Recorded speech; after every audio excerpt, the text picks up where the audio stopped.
그날도 평범한 하루였습니다. 별다를 것 없는 조용한 아침이었죠. 아침 햇살이 부엌 창문을 비추고 어머니는 늘 하시던 대로 국을 끓이고 계셨습니다. 하얀 김이 피어오르며 그 안에 어머니의 주름진 얼굴이 잠깐 보였다 사라졌습니다. 국간이 좀 싱겁지 않니? 그 말이 저희의 마지막 대화가 될 줄은 그땐 정말 몰랐습니다. 그날 우리는 10년 만에 가족 해외여행을 떠났습니다.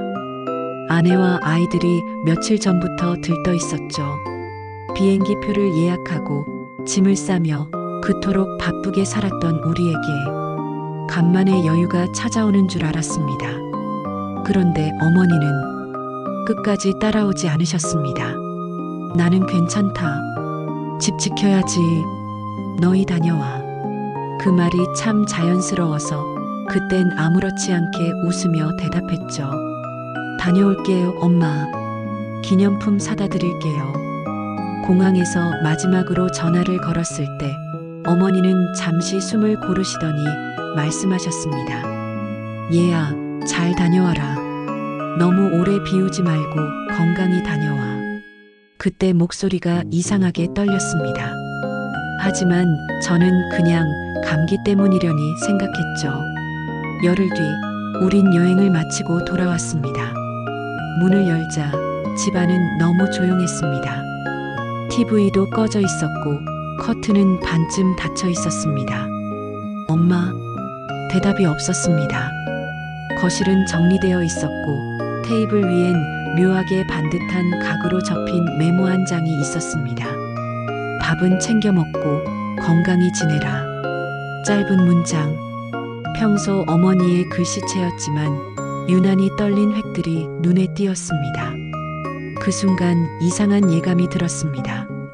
서둘러 어머니 방으로 향했습니다. 문은 활짝 열려 있었죠. 그 안엔 아무것도 없었습니다. 옷장도 비어 있었고 서랍에는 아무 물건도 없었습니다. 늘 머리맡에 두시던 묵주와 안경도 사라져 있었습니다. 가장 가슴이 덜컥 내려앉았던 건 벽에 걸려있던 가족 사진이 사라졌다는 겁니다. 그 사진은 아버지가 돌아가신 후 어머니가 유일하게 매일 바라보시던 사진이었습니다. 휴대폰을 꺼내 전화를 걸었습니다. 엄마, 어디 계세요? 하지만 들려온 건 지금은 통화할 수 없습니다. 기계적인 음성뿐이었습니다. 그 순간 손끝이 싸늘하게 식었습니다. 다음 날 아침 경찰에 실종 신고를 했습니다. 어머님께서 혹시 외출을 자주 하시나요? 아니요, 거의 나가신 적이 없어요.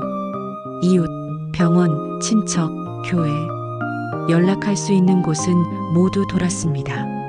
하지만 아무도 어머니를 본 적이 없다고 했습니다. 그렇게 사흘이 지났을 때 우편함에 작은 흰 봉투 하나가 꽂혀 있었습니다. 보낸 사람 엄마. 그 글씨를 보는 순간 심장이 멎는 줄 알았습니다. 손이 떨려 제대로 뜯지도 못하고 조심스레 편지를 펼쳤습니다. 얘야, 엄마가 너무 미안하다. 이제는 너희에게 짐이 되고 싶지 않구나. 그동안 정말 고마웠다.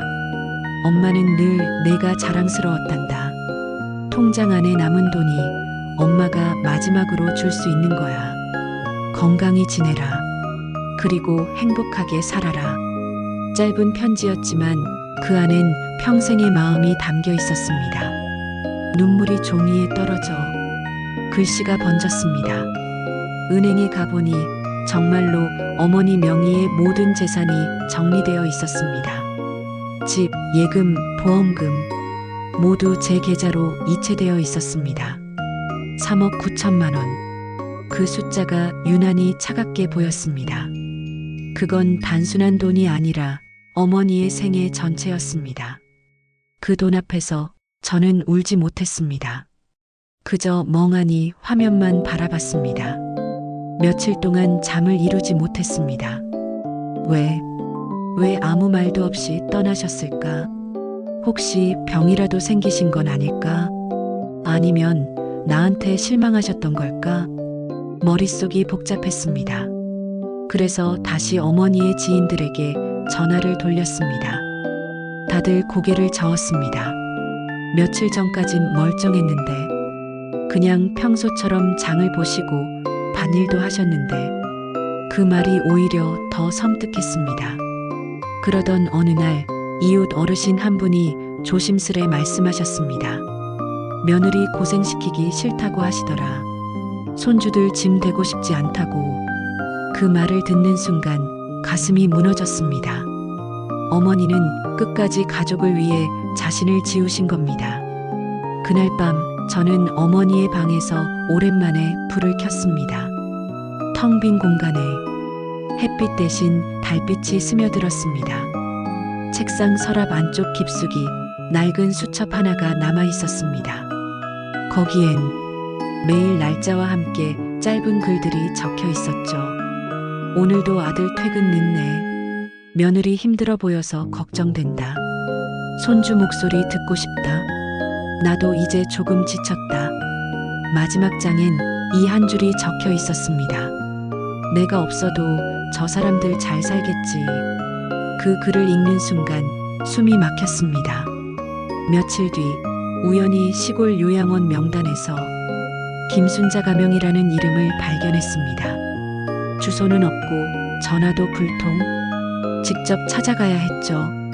좁은 산길을 따라 거의 4시간을 달렸습니다. 비가 부슬부슬 내렸고 와이퍼 너머로 산 안개가 희미하게 흘러갔습니다. 요양원 문 앞에 섰을 때 가슴이 쿵쿵 뛰었습니다. 작은 창가 햇살을 받으며 미소 짓는 한 노인이 보였습니다. 그분이 어머니였습니다. 엄마. 그 한마디에 눈물이 터졌습니다. 어머니는 놀란 듯 웃으시더니 왔냐? 짧게 대답하셨죠. 그 얼굴엔 미안함보다 안도감이 담겨 있었습니다. 왜 그런 선택을 하셨어요? 이제 내 어깨 가볍게 해주고 싶었어.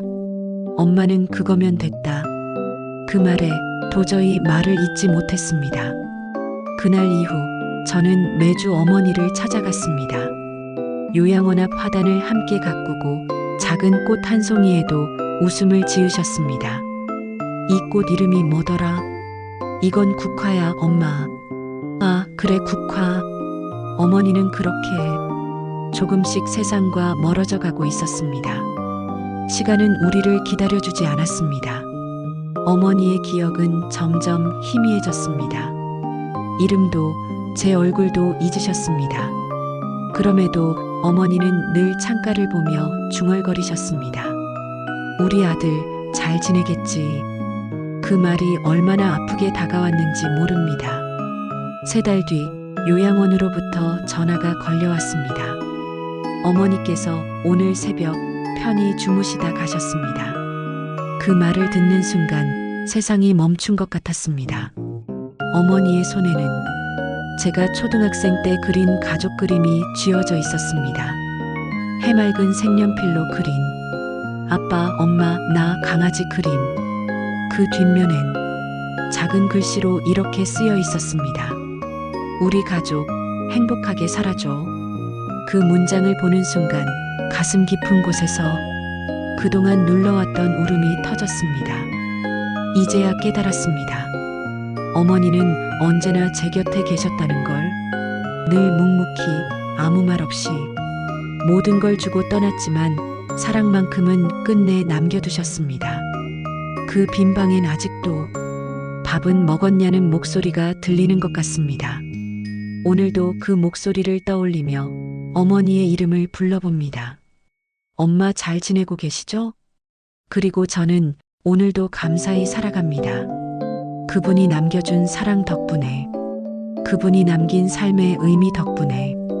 이 이야기는 어머니의 평생이 담긴 사랑 이야기입니다.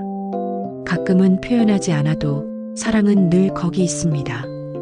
그러니 오늘 누군가에게 따뜻한 한마디를 건네보세요.